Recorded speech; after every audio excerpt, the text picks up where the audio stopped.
अस्सलाम वालेकुम नाज़िन, KTN news में भलीकार मां आहियां रोशनी मेमण। नाज़िन, सभ खां पहिरीं अहम ख़बर अवां ताईं पहुचाईंदासीं। अवां खे ॿुधाईंदासीं पार्लियामेंट जी ख़ुसूसी कमेटी जस्टिस यहया आफरीदी खे सुप्रीम कोर्ट जो नओं चीफ जस्टिस नामज़द करे छॾियो आहे। ब्रेकिंग न्यूज़ अवां सां शेयर कयूं पिया। पार्लियामेंट जी ख़ुसूसी कमेटी जस्टिस यहया आफरीदी खे सुप्रीम कोर्ट जो नओं चीफ जस्टिस नामज़द करे छॾियो आहे।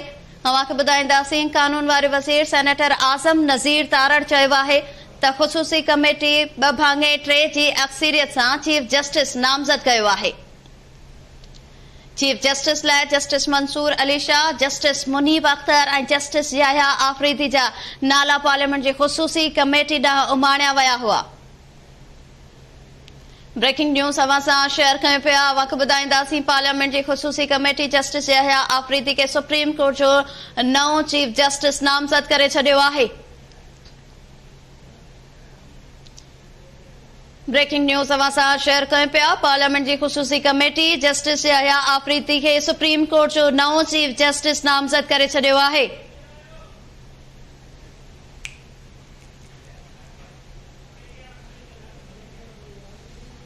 पार्लियामेंट जी ख़ुसूसी कमेटी जस्टिस यहया आफरीदी खे सुप्रीम कोर्ट जो नओं चीफ जस्टिस नामज़द करे छॾियो आहे। वधीक तफ़सील मालूम कंदासीं। लाइन ते मौजूद आहे गुलाम रसूल कुंभर जी। गुलाम रसूल, छा तफ़सील आहिनि? जी, पार्लियामानी कमेटी जस्टिस यहया आफरीदी के चीफ जस्टिस मुकर्रर करे छॾियो आहे। जस्टिस यहया आफरीदी जी मुकर्ररी ते इत्तफ़ाक़ करे संदसि नालो वज़ीर आज़म खे मोकिलियो वियो आहे। आज़म नज़ीर तारड़ कानून वारे वफ़ाक़ी वज़ीर तरफ़ां इहा आगाही ॾिनी वई आहे। साॻे वक़्तु हुन चयो आहे त 2-3 अक्सरियत सां जस्टिस यहया आफरीदी खे चीफ जस्टिस मुकर्रर कयो वियो आहे। अहिड़ी रीति जस्टिस मुनीब ऐं justice Mansoor Ali Shah chief justice वारी डोड़ खां ॿाहिरि थी रहिया आहिनि। पार्लियामानी कमेटी में PTI अॼु शिरकत न कई। उन्हनि हिन समूरे प्रोसेस जो बाइकाट कयो। उनखां पोइ इब्तिदाई तौर ते जेको इजलास थियो उनखां पोइ कमेटी जे इजलास में वक़्फ़ो करे साणनि गुफ़्तगू कई वई, पर PTI पोइ बि न मञी। उनखां पोइ नऊं जेके MLA सेनेटर्स आहिनि, जेके इन कमेटी जा मेंबर आहिनि, उन्हनि इहो फ़ैसिलो कयो त मुल्क जो चीफ जस्टिस यहया आफरीदी हूंदो। जस्टिस यहया आफरीदी ख़ैबर पख्तूनख्वा जे क़बाइली इलाइक़े सां ताल्लुक़ रखे थो। जस्टिस यहया आफरीदी हिन वक़्तु सुप्रीम कोर्ट में सीनियरिटी जे लिहाज़ सां 3 नंबर ते आहे ऐं जस्टिस मंसूर अली शाह जीअं हुन बि कानून वारी जेका तालीम आहे उहा पाकिस्तान मां हासिल कई ऐं उनखां पोइ बर्तानिया जे कैम्ब्रिज यूनिवर्सिटी मां आला तालीम हासिल कई। सन 2010 में पिशावर हाई कोर्ट जो एडिशनल जज मुकर्रर थिया ऐं उनखां पोइ वो मुख़्तलिफ़ लॉ फर्म में बि रहिया। 2012 में खेनि पिशावर हाई कोर्ट जो मुस्तकिल जज मुकर्रर कयो वियो। त उन्हनि इदारनि खां ज़िंदगी इख्तियार कई। हाई कोर्ट में 4 साल कम करण खां पोइ 30 दिसंबर 2016 ते जस्टिस आफरीदी खे पिशावर हाई कोर्ट जे चीफ जस्टिस मुकर्रर कयो वियो। उन दौरान अॻूणे आमिर परवेज़ मुशर्रफ जे ख़िलाफ़ आइन तोड़ण जो जेको केस हली रहियो हो, उनमें कुझु अर्से लाइ ख़ुसूसी बेंच जी सरबराही कई ऐं उनखां पोइ हू हिन बेंच खां धार थी विया। पिशावर हाई कोर्ट में 6 साल जो अरसो गुज़ारियो। 28 जून 2018 ते खेनि सुप्रीम कोर्ट जो चीफ जस्टिस मुकर्रर कयो वियो। जस्टिस यहया आफरीदी मौजूदा चीफ जस्टिस काज़ी फाइज़ ईसा के खिलाफ दायर सदारती रेफरेंस में काज़ी फाइज़ ईसा की दरख्वास्त के मुस्तरद कयो हो। उन सां गॾोगॾु चीफ जस्टिस का गॾु उन्हनि 4 जजिस में भी शामिल हुआ, जंहिंमें मखसूस निशस्तों पाकिस्तान तहरीक इंसाफ के तलाश करण जी उन्हनि मुखालत कई हुई। जस्टिस यहया आफरीदी जी उम्र 59 साल आहे ऐं हुन जो नालो चीफ जस्टिस जे लाइ मंज़ूर कयो वियो आहे ऐं संदसि जेका रिटायरमेंट जी उम्र आहे उन खां पहुचण खां अॻु में ई 3 साल पहिरीं उहे रिटायर थी वेंदा, छाकाणि जो 6वीं आईनी तरमीम आहे जेको आहे उनमें चीफ जस्टिस जी जेका मुकर्ररी आहे उन जो जेको 3 साल मुद्दो आहे, जॾहिं त 65 सालनि जी उमिरि खां अॻु में ई चीफ जस्टिस तौरु रिटायर थी वेंदा ऐं 3 साल संदन मुद्दो हूंदो।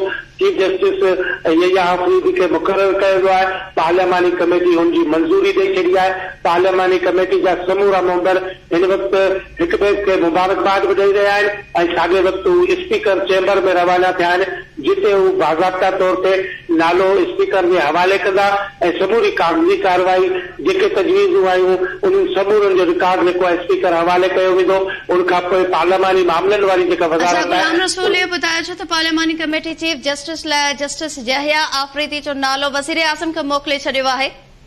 जी बिल्कुल, जस्टिस यहया आफरीदी के एक कानून वारी वज़ारत जे हवाले सां ही नालो जेको आहे उहो उमाणियो वियो आहे, पर हिकिड़ो ड्यू जेको प्रोसेस आहे उन ज़रिए पहिरें मरहले में स्पीकर क़ौमी असैम्बली खे जीअं त उहा उन कमेटी तश्कील ॾिनी हुई, उन करे ही कमेटी जेको आहे संदसि ॾाढो जवाबदार आहे ऐं कमेटी खेसि रिपोर्ट पेश कंदी।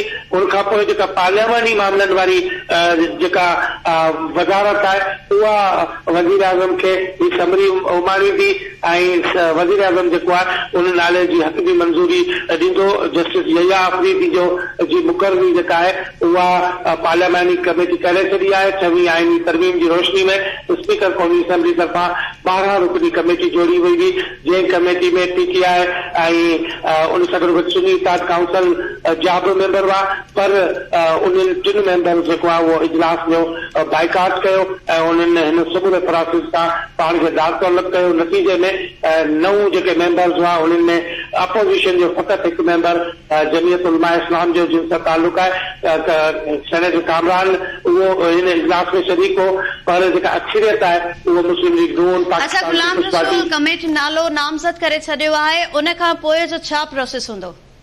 जी जस्टिस यहया आफरीदी जी मुक़ररी ते इत्तफ़ाक़ थियो आहे ऐं उन खां पोइ पार्लियामानी मामलनि वारी वज़ारत वज़ीर आज़म खे प्रॉपर चैनल ज़रिए ही समरी मोकिलींदी ऐं उन खां पोइ वज़ीर आज़म इन जी मंज़ूरी ॾियण खां पोइ हतमी मंज़ूरी जेका आहे उन खे सदर ॾांहुं माणींदो। सदर बाज़ाब्ता तौर ते उनजो नोटिफिकेशन जारी कंदो।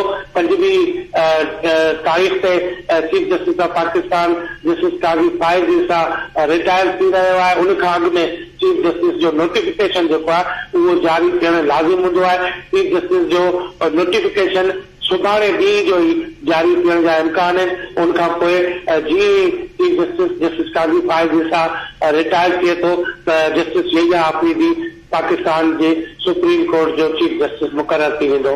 जी अच्छा गुलाम रसूल, छा अॼु चीफ जस्टिस जी मुक़ररी जो नोटिफिकेशन जारी कयो वेंदो?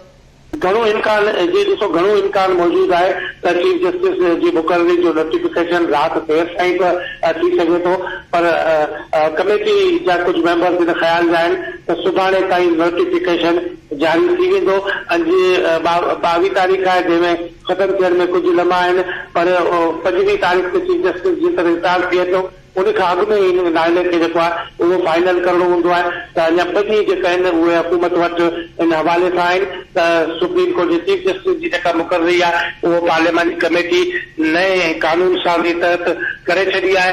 हाणे जेको इहो इख़्तियार वज़ीर आज़म ऐं सदर खे आहे, जंहिंखां पोइ बाज़ाब्ता तौर ते नोटिफिकेशन जारी कयो वेंदो। इम्कान आहे त इहो नोटिफिकेशन सुभाणे सुबुह ताईं जारी थी वेंदो। ठीक है, वही मेहरबानी। नाज़िन इस्लामाबाद का गुलाम रसूल कुंभर तफसील ॾिना आहिनि।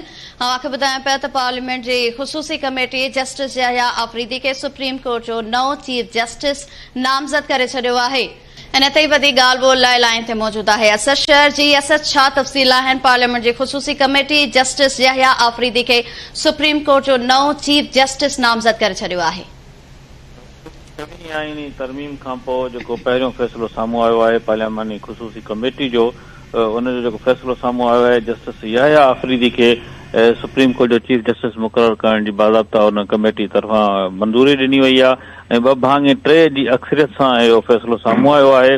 इन हवाले सां वफ़ाक़ी हुकूमत तरफ़ां बि वफ़ाक़ी वज़ीर आज़म नज़ीर दार तस्दीक कई आहे त पार्लियामानी कमेटी जो जेको इजलास थियो हो उन में काफ़ी गौर थियो। उन गौर खां पोइ जस्टिस यहया आफरीदी जे नाले खे हतमी शिकिल ॾिनी वई आहे ऐं जंहिंजी मंज़ूरी कमेटी तरफ़ां ॾिनी वई आहे ऐं इहा कमेटी जो जेको फ़ैसिलो आहे वज़ीर आज़म ॾांहुं मोकिलियो वेंदो ऐं वज़ीर आज़म उनजी मंज़ूरी ॾेई उन्हनि जो बाज़ाब्ता तौर ते नोटिफिकेशन जारी कयो वेंदो ऐं इहो जेको नोटिफिकेशन हूंदो उन खां पोइ अॻु ई जेको आहे हिकिड़ो नोटिफिकेशन जारी थींदो ऐं गॾोगॾु जेको नाज़रीन खे असीं ॿुधाईंदा हलूं त हिन वक़्तु जेको चीफ जस्टिस काज़ी फाइज़ ईसा आहे उनजी जेको मुक़ररी आहे उहा 25 अक्टूबर ताईं आहे। 25 अक्टूबर जे ॾींहुं उहो रिटायर थी वेंदो ऐं उनखां पोइ फौरी तौर ते जस्टिस यहया आफरीदी जेको आहे मुल्क जो नओं चीफ जस्टिस सुप्रीम कोर्ट जो नओं चीफ जस्टिस हूंदो। पार्लियामानी इन खां अॻु में जेको जजनि जी मुक़ररी वारे तरीक़ेकार खे 26 जेका आईनी तरमीम करे 2 ॾींहं अॻु उन में तब्दीली कई वई ऐं उन जे लाइ पार्लियामानी कमेटी जो जेको ख़ुसूसी इजलास बि थियो उन में मुख़्तलिफ़ नालनि ते गौर कयो वियो, जंहिंमें जस्टिस मंसूर अली शाह जो नालो ऐं जस्टिस मुनीब अख्तर जा नाला ऐं जस्टिस याया आफ़रीदी जा नाला साम्हूं आया हुआ। उन पार्लियामानी कमेटी उन खां पोइ गॾियल तौर ते जेको इतफ़ाक़ राय सां फ़ैसिलो कयो आहे ऐं उन पार्लियामानी कमेटी में ईअं चइजे त जेको वफ़ाक़ी हुकूमत जो चवणु आहे त 2 भाङे 3 जी अक्सरियत सां जस्टिस याया आफ़रीदी जे नाले ते इतफ़ाक़ राय क़ाइमु कयो, जंहिंजो ऐलान पार्लियामानी कमेटी खां पोइ जेको वफ़ाक़ी हुकूमत तरफ़ां वफ़ाक़ी वज़ीर आज़म नज़ीर तारड़ कयो वियो आहे। जी ठीकु आहे, वॾी महिरबानी नाज़रीन इस्लामाबाद खां सरसर तफ़सील ॾिना आहिनि। अवांखे ॿुधायां पिया पार्लियामेंट जी ख़ुसूसी कमेटी जस्टिस याया आफ़रीदी खे सुप्रीम कोर्ट जो नओं चीफ जस्टिस नामज़द करे छॾियो आहे। अवांखे ॿुधाईंदासीं पार्लियामानी कमेटी चीफ जस्टिस लाइ जस्टिस याया आफ़रीदी जो नालो वज़ीर आज़म खे मोकिले छॾियो आहे। एक भेरो ॿीहर लाइन ते मौजूद आहे गुलाम रसूल कुंभर। जी गुलाम रसूल, एक भेरो ॿीहर असांजे नाज़रीन खे तफ़सील सां आगाह कजो। जी बिल्कुलु रोशनी, जिन नाज़रीन असांखे हाणे ज्वाइन कयो आहे उन्हनि जे लाइ इंतहाई अहम ख़बर जेका आहे उहा साम्हूं आई आहे त चीफ जस्टिस जे हवाले सां पार्लियामानी कमेटी जस्टिस याया आफ़रीदी जी तक़ररी ते इतफ़ाक़ करे छॾियो आहे ऐं संदसि नालो वज़ीर आज़म ॾांहुं उमाणियो वियो आहे।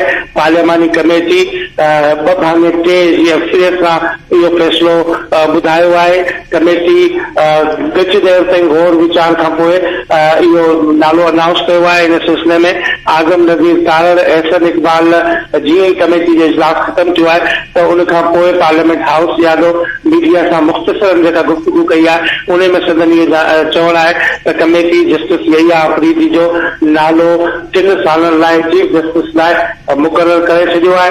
हीअ जेका कमेटी ठही आहे इन जो इजलास ॿीहर 3 सालनि खां पोइ थींदो, जॾहिं जस्टिस याया आफ़रीदी जी मुदत जेका आहे उहा हिन आइन तहत नए कानून तहत 1 साल मुकमल थिए थी त उन खां पोइ कमेटी जेका आहे जिन में इहे साॻिया मेंबर जेके आहिनि उहे मौजूद हूंदा, जेके 9 मेंबर आहिनि 12 मेंबर आहिनि उन्हनि खे शामिल कयो वियो। पीटीआई हिन कमेटी जी हिन प्रोसेस जो हिसो न बणी ऐं पीटीआई सुन्नी इत्तेहाद काउंसिल पीटीआई जा 2 सुन्नी इत्तेहाद काउंसिल जो 1 मेंबर जेके आहिनि हिन ऐवान में मौजूद हुआ, पर जीअं त पीटीआई जी जेका सियासी कमेटी आहे उन्हनि तरफ़ां इजलास कोठाए इहो फ़ैसिलो कयो वियो त हिन प्रोसेस में पीटीआई हिसो न वठंदी। नतीजे में पीटीआई तरफ़ां हिन प्रोसेस में हिसो न वरितो वियो।